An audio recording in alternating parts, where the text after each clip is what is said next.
El doctor Nayar López Castellanos, académico de la Facultad de Ciencias Políticas y Sociales de la UNAM, y está con nosotros. Me da muchísimo gusto que me permita hacer este enlace, doctor. Muchas gracias y muy buen día. Muy buenos días, José Luis. Gracias. Adelante. Doctor Nayar, ¿por qué es importante la Cumbre de las Américas? Si tenemos un continente americano con tantas diferencias y luego hay países que ni tomados en cuenta están y que pasan por condiciones terribles como a lo mejor Belice o Haití, ¿realmente es tan importante? Bueno, sin duda los espacios multilaterales en donde se puedan desarrollar diálogos, negociaciones, intercambios de cómo resolver los problemas comunes son importantes en esta región, en este continente y en cualquier parte del mundo. Yo considero en este caso en particular que la Cumbre de las Américas en realidad ha respondido desde que se creó hace ya 28 años como un foro en el que Estados Unidos pues, pone las reglas del juego de una u otra manera y condiciona la participación para orientar algunos programas que aparentan buscar soluciones comunes, ¿no? Pero que en realidad en el fondo pues, están viendo cómo resuelven problemas internos a partir de la colaboración de otros países, ¿no?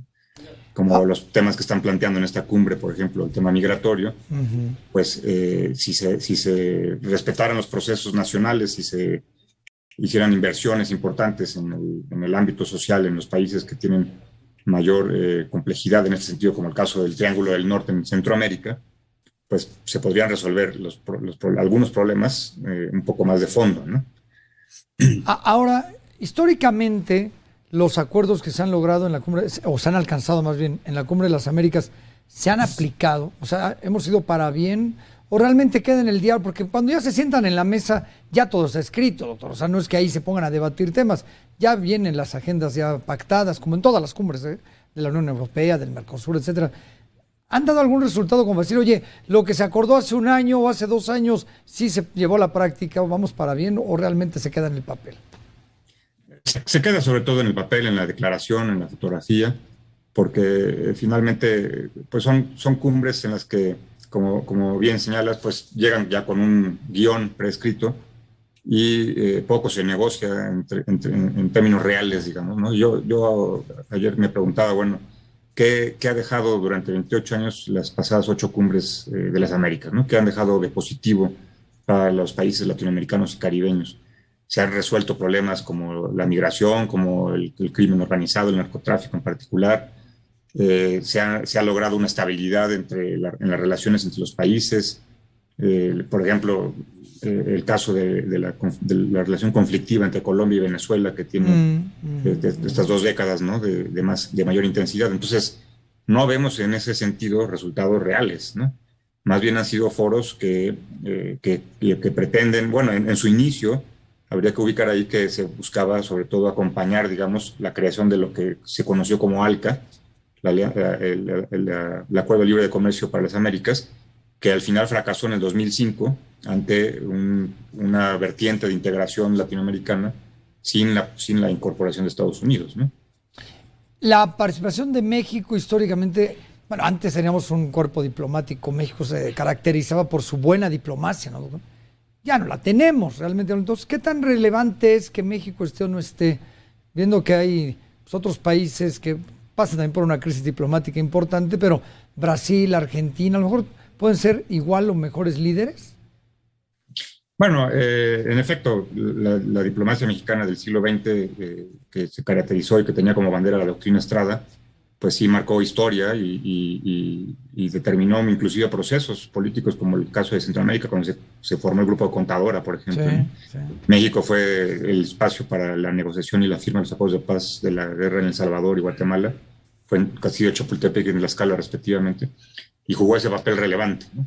En este siglo XXI, pues tenemos un retroceso en ese sentido y recordamos muy puntualmente el famoso Come si te vas de Castañeda y Fox, ¿no? Y bueno, en los últimos años se ha buscado, con esta administración en particular, con el actual gobierno de López Obrador, pues darle un giro, digamos, y rescatar en cierto sentido esa política de la doctrina Estrada del siglo XX. Ha dado algunos pasos que me parece que habría que reconocer, y otros tal vez no tanto, como lo que se señalaba en una de las cápsulas que habían presentado en el sentido de de la militarización de la frontera sur con Guatemala para contener la migración, las caravanas. Entonces hay un equilibrio ahí en diferentes aspectos, ¿no? ¿Cuál es el papel relevante de México en esta cumbre? Bueno, pues se ha ido perfilando de alguna manera como una de las voces importantes de la región latinoamericana y caribeña, sobre todo con esta decisión de López Obrador de exigir de una u otra manera pues, que estén invitados todos los países del continente, ¿no? Claro. Y que ha hecho eco en algunos otros, ha impactado, digamos, en la postura de otros, como el caso del presidente Arce de Bolivia, algunos presidentes o primeros ministros del Caribe, ¿no? Pero sin duda, si ubicamos la lógica de los liderazgos de la región, pues México es uno de ellos, Brasil es otro, Argentina, Chile, Venezuela también en su dimensión, es otro punto de referencia en ese sentido.